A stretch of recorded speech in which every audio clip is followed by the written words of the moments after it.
Salut les brasseurs. Aujourd'hui on a brassé une Red IPA.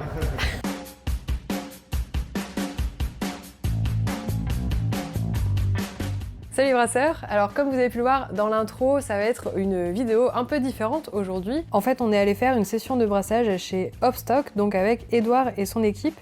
Hopstock c'est un producteur de houblon bio qui est au final à 2 pas de chez moi. C'est en fait eux qui me fournissent en houblon bio. Cette session de brassage, on l'a faite au mois de novembre et je vous la partage enfin aujourd'hui.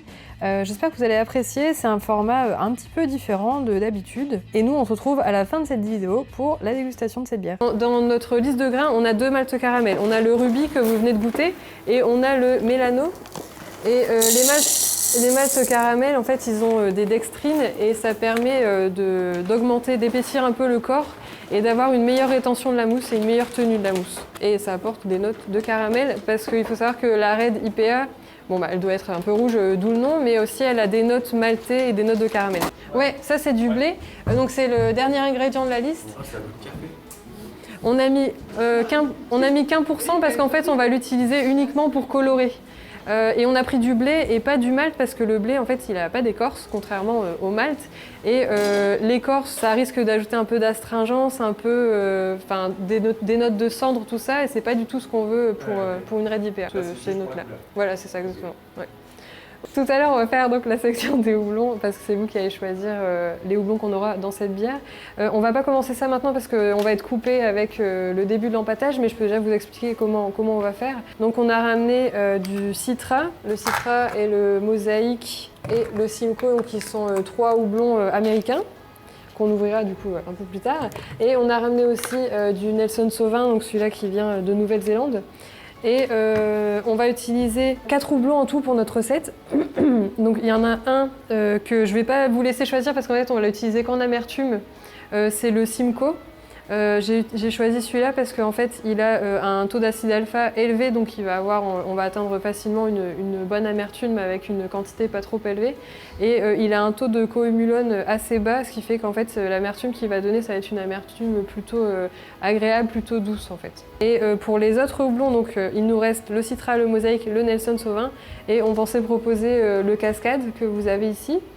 Et ce qu'on va faire, c'est à partir de cette fiche, vous allez déterminer les notes que vous détectez et vous allez vous-même choisir l'ordre de préférence des houblons. Donc on va en éliminer un et les 3 qui restent, on va décider lequel on veut vraiment sentir le plus, lequel on veut en deuxième et lequel on veut en 3e couche. Il n'y avait pas intérêt à éliminer le Cascade. La pression quoi. On va utiliser la même combinaison qu'on aura choisie, autant pour les saveurs que pour les arômes. Et celui qui aura le plus d'importance, on va l'utiliser à 35 grammes, le deuxième à 25 grammes et le troisième à 15 grammes. Moi j'ai une question. Là du coup tu veux qu'on fasse un atelier en gros sensoriel, ouais, pour sentir le houblon, c'est ça. Et pouvoir en gros surligner les caractéristiques qu'on sent en fait dans le houblon. Oui, sachant comme je disais, c'est des idées. En général, vous pouvez peut-être même sentir d'autres choses si vous voulez les noter. Donc, on va le mettre au fond de la cuve et ça permet 2 choses. Ça permet déjà que notre sac de grains, une fois qu'on l'a mis, que le grain il crame pas sur la résistance et que le poids du sac de grains, il casse pas la résistance en fait, tout simplement. Qui veut mettre le faux fond?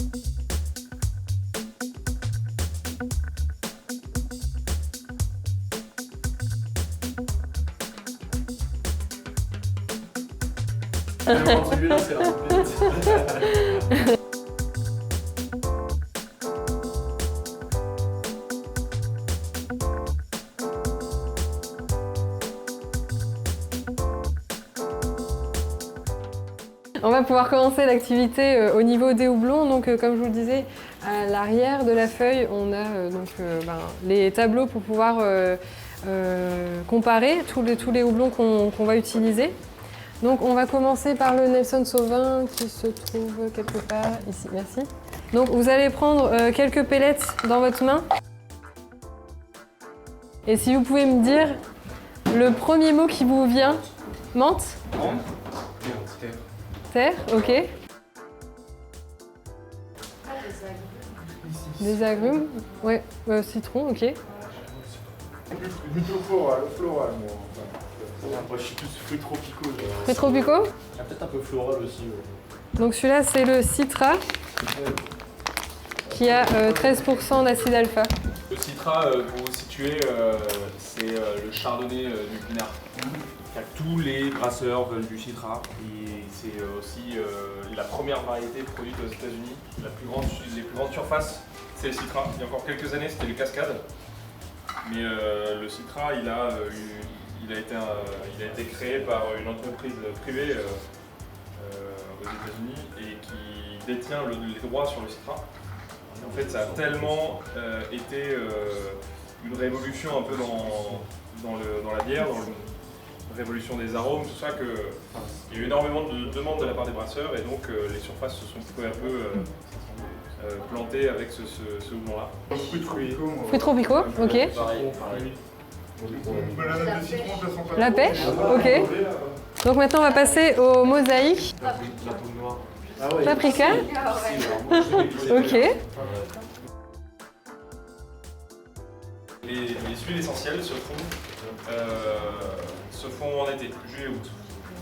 Et elles se font quand il y a du soleil. Il n'y a pas de soleil, les huiles essentielles seront toujours un peu plus faibles. Il y a 3 grandes influences sur les huiles essentielles. Le premier, c'est la variété, c'est ce qui fait l'essentiel du pouvoir aromatique d'une plante. La deuxième, c'est la météo. Et le troisième facteur, c'est le séchage. En fait, il y a un capital aromatique que souvent on va réduire au moment du séchage. Parce que le séchage, en fait, on augmente la température, donc on dégrade forcément les arômes. Donc tout ce qu'on peut faire, c'est d'essayer de réduire cette dégradation. Par exemple, en récoltant que quand il fait beau et sec. Parce que quand il fait humide, on est obligé de sécher plus longtemps. Parce que le but, c'est de dégager l'humidité du houblon. Et donc quand il fait humide, l'air il peut prendre moins d'humidité. En passant à travers le houblon, il est déjà un peu saturé d'humidité, donc il va en prendre un peu moins à son passage. Donc c'est pour ça qu'il faut éviter de sécher le houblon de récolter le houblon quand il fait très humide. Sauf qu'il y a des années où on n'a pas le choix. Le houblon, où tu le sèches, ça se sèche en combien de temps? 6 à 8 heures. 6 à 8 heures, d'accord. Le premier c'est Citra, en deuxième c'est Mosaïque, en troisième c'est Cascade. Ok, super. Donc Citra, Mosaïque, Cascade.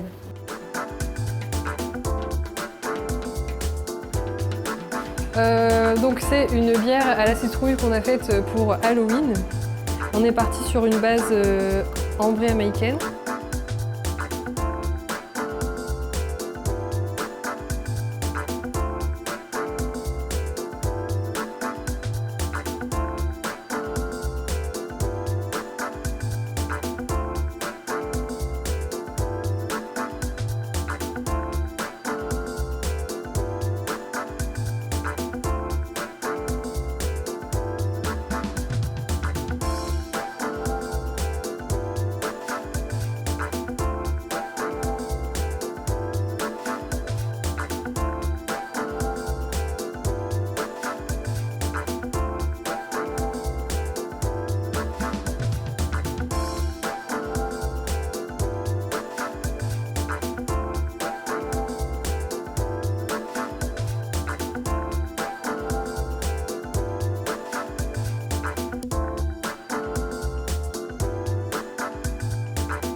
Donc au niveau des levures, on va utiliser la US05. En fait, c'est une levure assez neutre et elle a une atténuation moyenne. C'est ce qui va donner en fait une finition plus ou moins sèche à la bière.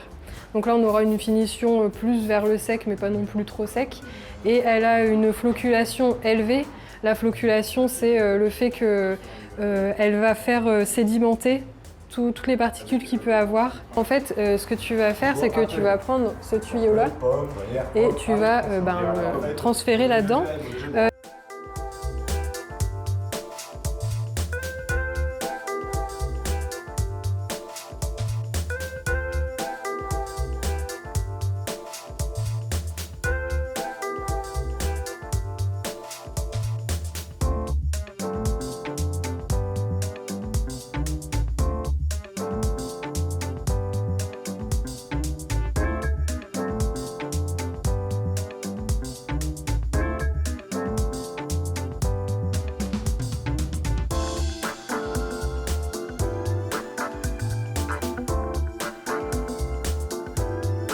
Alors ça y est, on est enfin arrivé à l'étape de la dégustation. Donc cette dégustation, on l'a faite une première fois avec l'équipe de Hopstock, mais malheureusement, on n'a pas pu filmer à ce moment-là.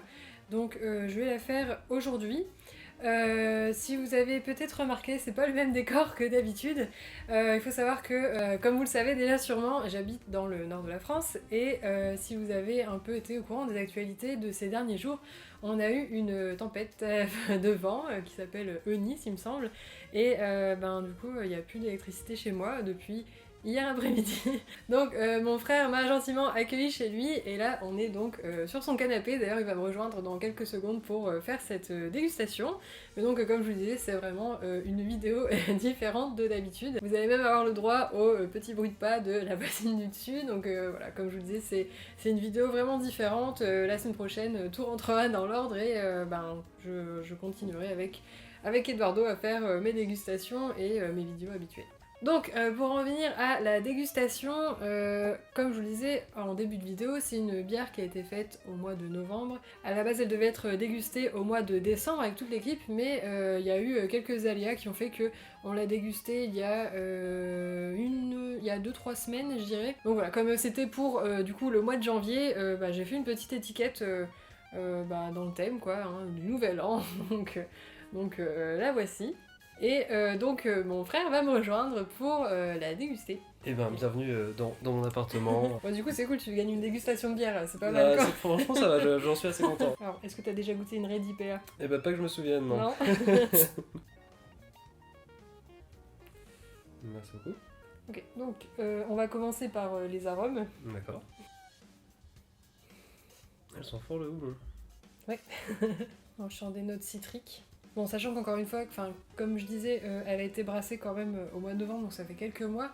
Du coup, elle a pas autant d'éclat au niveau des arômes qu'au début. Là, c'est vrai que elle est aromatique, mais quand même beaucoup moins que il y a quelques mois. Et pourtant, je trouve il y a vraiment une odeur un peu exotique dedans, je trouve. Ouais, tu sens quoi, des fruits tropicaux? Un petit peu, ouais. Comme quoi, peut-être de l'ananas? Je dirais plutôt genre mangue ou melon. Ok. Ça me fait penser plutôt à ça. Je trouve qu'on sent aussi un petit peu du caramel. Parce que ce qu'il faut savoir avec la Red IPA, c'est que... Enfin, tu vois, une IPA en général, c'est que sur de houblon, dans la plupart des IPA. Et la Red IPA, ce qui la distingue de la plupart des autres, c'est qu'on peut avoir des notes un peu de malt. D'accord. Donc tu peux avoir des notes de céréales, de pain, ce genre de choses. En tout cas, elle a l'air vraiment fraîche, je trouve. Ouais. Elle dégage vraiment une odeur de... Ouais, c'est vrai, je suis d'accord. De fraîcheur. Bon, sur les notes de fruits exotiques, j'ai aussi un peu fruit de la passion. Peut-être un peu aussi de pêche. Tu sens d'autres choses? Bah, par ça, non. Ok. Donc, après, on s'attaque à l'apparence. Tu dirais qu'elle a... Elle fait fort cuivré. Hein. Ouais. Elle fait vraiment très fort cuivré, je trouve. Elle est bien ambrée. Bon, au niveau de la mousse, elle tient plutôt bien. Elle tient bien au verre aussi. Elle est plutôt bien carbonatée, en tout cas elle a l'air. Bon, après j'avoue, moi j'ai eu le fond du verre, la tienne est quand même un peu plus transparente quoi. Ok, bon, on la goûte? Bah avec plaisir. Santé. Santé. Ouais, on est vraiment toujours sur les fruits exotiques je trouve. Ouais. On a une petite amertume qui vient en arrière mais qui est pas désagréable. Une amertume vraiment forte. Ah, je trouve qu'elle est forte, toi, l'amertume? Ben ouais, je m'attendais pas à... Enfin, j'aime beaucoup, mais je m'attendais pas à ce qu'il y ait ça comme retour, en fait. Ok. Tu t'attendais pas à ce qu'elle soit amère? Pas à ce point-là, en fait. C'est vrai, moi je trouve pas si amère que ça. Bah, moi, enfin, si, je trouve. Ok. Donc quand je fais revenir, moi je trouve que on sent bien les un peu de notes de malt. Ouais. Et je trouve que enfin ça prend bien toute la bouche, tout le palais. Ouais, ces notes de malt et aussi ces fruits tropicaux hein, qui sont bien présents. ça, c'est, oui, par contre, je suis d'accord, les fruits, enfin, on les sent vraiment bien, je trouve. Elle a beaucoup de goût, mais je trouve qu'elle a pas l'air. Enfin, on verra après avoir fini la bouteille, mais en tout cas, pour l'instant, elle a pas l'air lourde. Enfin, Ouais, c'est vrai, ouais, elle est plutôt légère, elle est plutôt agréable. Ouais, en fait, c'est une bière qu'on va dire buvable. Ça veut dire que tu peux en boire beaucoup avant ouais. de t'en lasser, quoi. Et niveau alcool, elle est à peu près à combien? Alors, en alcool, elle est à 6,3. D'accord. Donc ça, franchement, on sent pas l'alcool. Tu sens l'alcool? Bah non, c'est pour ça que je me demandais, je la trouvais un peu légère, mais c'est pour ça que j'étais... Ouais, c'est vrai qu'on la sent pas du tout, on sent pas du tout l'alcool. Mm. Il me semble que dans la description de la BJCP, ils disent que il faut pas vraiment sentir l'alcool. On peut sentir un petit peu, c'est toléré, mais c'est pas particulièrement attendu dans ce style-là, on va dire. Je trouve en tout cas que le houblon et le malt se marient quand même assez bien, je trouve. Ouais, c'est vrai. Bah ouais, Très enfin, bizarre. justement, dans le guide de la BJCP, ils disent qu'il faut faire juste attention que on peut vite arriver à un clash en fait entre les goûts, les notes de malt et les notes de houblon. Et là, c'est vrai, ouais, je suis d'accord avec toi, ça se marie quand même assez bien, c'est plutôt agréable. Mais après, on peut dire aussi, je pense que elle a quand même une finition plutôt sèche. C'est peut-être toi ce qui, du coup, te faisait ressentir une amertume quand même assez prononcée. Bon, et sinon, au niveau de la texture, bon, effectivement, elle est plutôt bien carbonatée, pas trop. Enfin, elle est pas effervescente du tout. Elle est, je trouve que c'est bien pour ce style. Elle a un corps plutôt léger Ouais. moyen, je dirais, mais quand même plutôt léger. Et puis voilà, qu'est-ce qu'on peut dire d'autre? Enfin, moi, en fait, j'avais la même chose en tête, qu'elle se boit vraiment de manière légère, Ouais. elle pèse pas sur le ventre en fait, j'ai l'impression. Je sais pas comment mieux le dire. Mais... Ouais, non, bah pourtant on vient de manger un gros kebab là, donc c'est plutôt Ouais, pas mal. Tu la bois avec quoi cette bière? Moi, je verrais ça plutôt avec un truc un peu été. En fait, je sais pas pourquoi elle me fait penser un peu à l'été, le fait qu'elle soit légère et qu'elle soit Rafraîchissante. rafraîchissante, IPA. Je verrais bien ça avec par exemple du saucisson sec ou avec quelque chose de salé, quelque chose Ok, de léger comme ça. d'accord. Et toi? Je pense un peu comme toi, avec quelque chose plutôt de salé. Peut-être à l'apéro, ouais, je me vois bien en été, là, avec ta petite brise dans les cheveux et puis un peu de soleil, là, boire ça à l'apéro, ça peut être sympa entre amis. Je trouve aussi. Ou alors, à la limite, peut-être en accompagnement d'une pizza. D'accord. Voilà, bon, je pense qu'on a fait le tour de cette bière. J'espère que vous avez aimé cette vidéo un peu particulière. Si vous l'avez appréciée et si vous avez appris des choses, n'hésitez pas à me le faire savoir en commentaire. Et vous pouvez également liker la vidéo et vous abonner si ce n'est pas encore fait. Et moi je vous dis à mercredi avec Eduardo pour une nouvelle dégustation. Santé. Santé.